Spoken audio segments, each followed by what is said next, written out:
ലഹരിച്ചുഴിയിൽ വീണ്ടും മലയാള സിനിമ. മലയാള സിനിമയിലെ രണ്ട് യുവ സംവിധായകരാണ് കഴിഞ്ഞ ദിവസം കഞ്ചാവുമായി എക്സൈസിന്റെ പിടിയിലായത്. തിയേറ്ററുകളിൽ ഇപ്പോൾ സൂപ്പർ ഹിറ്റായി ഓടിക്കൊണ്ടിരിക്കുന്ന ആലപ്പുഴ ജിംഖാനയുടെ സംവിധായകൻ ഖാലിദ് റഹ്മാനും തമാശ, ഭീമന്റെ വഴി എന്നീ ചിത്രങ്ങളുടെ സംവിധായകൻ അഷ്റഫ് ഹംസയുമാണ് പിടിയിലായത്. ഛായാഗ്രഹകനും സംവിധായകനുമായ സമീർ താഹിറിന്റെ കൊച്ചിയിലെ ഫ്ളാറ്റിൽ നിന്നാണ് ഇവരെ പിടികൂടിയത്. 1.5 ഗ്രാം ഹൈബ്രിഡ് കഞ്ചാവും സംവിധായകരിൽ നിന്ന് എക്സൈസ് പിടിച്ചെടുത്തു. ഞായറാഴ്ച പുലർച്ചെ 3 മണിയോടെയായിരുന്നു എക്സൈസ് റെയ്ഡ് ചെയ്തത്.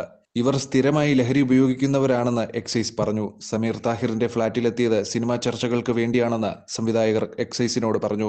രഹസ്യവിവരത്തിന്റെ അടിസ്ഥാനത്തിലായിരുന്നു എക്സൈസ് പരിശോധനയ്ക്കെത്തിയത്.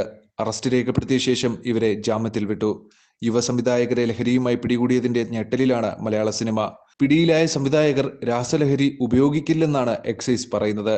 ലഹരിയുടെ ഉറവിടം കണ്ടെത്താനുള്ള അന്വേഷണത്തിലാണ് എക്സൈസ്. ലഹരി എത്തിക്കുന്നവരെ തിരിച്ചറിയുന്നതോടെ കൂടുതൽ പേർ കുടുങ്ങും. ആലപ്പുഴയിൽ ഹൈബ്രിഡ് കഞ്ചാവ് വിൽപ്പനക്കാരി തസ്ലീമ പിടിയിലായതോടെയാണ് മലയാള സിനിമയിലെ ലഹരി ഉപയോഗം വീണ്ടും ചർച്ചയായത്. 2 കോടി രൂപ വില വരുന്ന ഹൈബ്രിഡ് കഞ്ചാവുമായാണ് ഇവർ പിടിയിലായത്. ഇവരെക്കുറിച്ച് കേന്ദ്ര ഏജൻസികളും അന്വേഷണം തുടങ്ങി.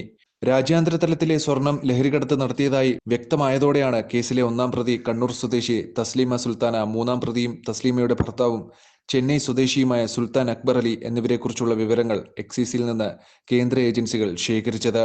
പ്രതികളുമായി ലഹരി ഇടപാട് നടത്തിയവരുടെ മൊഴിയെടുക്കാൻ എക്സൈസ് ഒരുങ്ങുകയാണ്. കഴിഞ്ഞ ദിവസം എറണാകുളത്ത് സിനിമാ മേഖലയിലെ ചിലരിൽ നിന്ന് എക്സൈസ് മൊഴിയെടുത്തിരുന്നു. നടന്മാരായ ഷൈൻ ടോം ചാക്കോ, ശ്രീനാഥ് ഭാസി, പാലക്കാട് സ്വദേശിയായ വനിതാ മോഡൽ എന്നിവരെ തിങ്കളാഴ്ച ചോദ്യം ചെയ്യലിന് ഹാജരാകാൻ നോട്ടീസ് നൽകിയിട്ടുണ്ട്. മോഡലും തസ്ലീമയും ഒരുമിച്ച് താമസിച്ചിട്ടുണ്ടെന്നാണ് സൂചന. നടന്മാരിൽ നിന്ന് മോഡലിന്റെ അക്കൗണ്ടിലേക്കും അവിടെ നിന്ന് തസ്ലീമയുടെ അക്കൗണ്ടിലേക്കും പണം കൈമാറിയിട്ടുണ്ട്. ഇത് ലഹരി ഇടപാടിന് വേണ്ടിയാണെന്നാണ് എക്സൈസ് സംശയിക്കുന്നത്. സിനിമയിലെ കൂടുതൽ പേരിലേക്ക് അന്വേഷണം വ്യാപിപ്പിക്കാൻ സാധ്യതയുണ്ട്. സിനിമാ കുടുംബത്തിലെ നടനും നടിയും ലഹരി ഉപയോഗിക്കുന്നതായി ഷൈൻ ടോം ചാക്കോ വെളിപ്പെടുത്തിയിട്ടുണ്ട്. ഇവരെ കൂടി അന്വേഷണത്തിന്റെ പരിധിയിൽ കൊണ്ടുവരാനും സാധ്യതയുണ്ട്. ചോദ്യം ചെയ്യലിൽ ഷൈൻ ടോം ചാക്കോ എന്തെല്ലാം വെളിപ്പെടുത്തിയിട്ടുണ്ടെന്നതും നിർണായകമാണ്. രഹസ്യവിവരത്തിന്റെ അടിസ്ഥാനത്തിലാണ് സംവിധായകർ താമസിച്ച ഫ്ളാറ്റിൽ എക്സൈസ് റെയ്ഡ് നടത്തിയത്. അതിൽ നിന്ന് വ്യക്തമാകുന്നത് കൂടുതൽ പേർ എക്സൈസിന്റെ റഡാറിൽ ഉണ്ടെന്നാണ്.